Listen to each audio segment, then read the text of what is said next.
La esclavitud en África. Lo principal para abarcar este tema es saber qué es la esclavitud. La esclavitud es una forma de sometimiento del hombre por el hombre, que se practicó desde la antigüedad y para vergüenza del hombre continúa en nuestros días bajo formas diversas. Algo interesante de este tema es que en África, como en otros continentes, la esclavitud no era desconocida antes de la llegada de los europeos. Es decir, ya se conocía, se distinguía generalmente entre los esclavos de caza y esclavos de guerra. Aunque generalmente estos últimos, o sea, los esclavos de caza, terminaban siendo esclavos de guerra. A continuación son como las principales características de lo que fue la esclavitud. En general, por hablar de la esclavitud no significa simplemente hablar de África, sino que esta práctica abarca la mayoría de los países en todos los continentes, aunque lo que más marcó la práctica fue que los europeos produjeron un giro en la esclavitud de África. ¿Qué hicieron los europeos? Comenzaron a exportar negros en cantidades alarmantes a partes desconocidas del mundo para ellos. El descubrimiento de América por parte de Cristóbal Colón en 1942 y la posterior ocupación de este continente por parte de los europeos va a afectar a partir del siglo XVI en otra región del planeta, o sea, el continente africano. Las causas de este hecho radican en la conquista de América, con todas las riquezas naturales y perspectivas de desarrollo que ofrecieron a sus conquistadores. Esto requería de la complementación indispensable de la mano de obra para la apropiación de tales riquezas y la obtención de ventajas en la explotación económica de tantas vastas zonas. Es ahí donde los europeos miran hacia África. ¿Qué necesitaban los europeos? Necesitaban mano de obra, y a falta de su mano de obra es donde empiezan a trasladar a esa gran cantidad de africanos negros a América, donde son forzados a trabajar incansablemente. Esto inicia un flujo incesante de 400 años, en el cual millones de negros fueron trasladados y más de la mitad de ellos murieron a causa de las malas condiciones de vida, comida, deshidratación, fuertes golpizas. Con esto queremos como dar a conocer el trato inhumano que conlleva la trata de personas en todos los aspectos generales.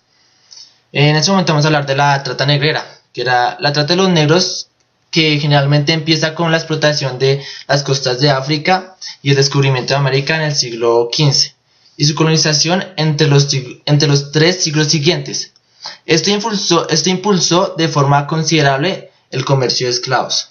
En un principio los europeos utilizaban indígenas para cultivar, trabajar en las minas, pero con el tiempo el recurso inagotable que ellos tenían, que creían que los indígenas jamás iban a acabar, al final terminó agotándose, debido a las fuertes condiciones de vida que les daban. Lo mismo que pasaba con los esclavos de África: malos tratos, falta de higiene, mala alimentación. Debido a eso los indígenas fueron desapareciendo, y lo que hicieron los europeos fue buscar otra fuente de esclavos, y fue donde miraron hacia África. La razón de la trata de esclavos negros se centraba principalmente en la obtención de bienes de producción. Por esto se exportaban en su mayoría hombres vigorosos y una minoría, y pues la menor parte eran mujeres de edad adulta, para las que eran como amas de casa. Aunque hubieron formas de resistencia, la verdad no era muy fácil que en esta época los negros como que hicieran como un cambio, porque ellos no tenían voz. Lo único que podían hacer era discutir, huir, crear sublevaciones o rebeliones.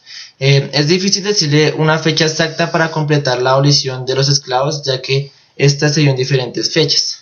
El fin de la abolición de los esclavos fue en diferentes fechas. Entre 1777 y 1804 la esclavitud fue legalizada en el norte de Estados Unidos. Dinamarca fue el segundo, que abandonó el comercio de esclavos en 1792, y Gran Bretaña el tercero, en 1807, pero el tráfico de esclavos continuaba siendo totalmente ilegal. La Marina británica tomó drásticas medidas contra el comercio de esclavos desde 1815, pero la esclavitud seguía siendo legal en casi todas partes. Una revuelta de los esclavos en la colonia francesa de Santo Domingo, que esto fue una parte de la abolición de la esclavitud muy importante, porque esto condujo a la abolición de la esclavitud francesa.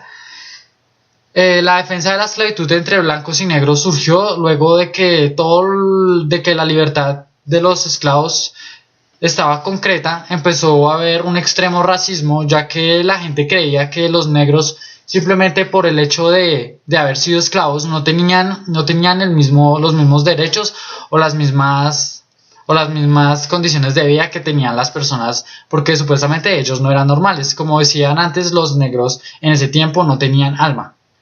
Pues algo interesante es que antes de la abolición de la esclavitud, los barcos de los esclavos seguían una ruta de navegación triangular por el Atlántico, llevando artículos manufacturados de Europa a África, esclavos a América y productos como el azúcar de regreso a Europa. Es decir, como una cadena.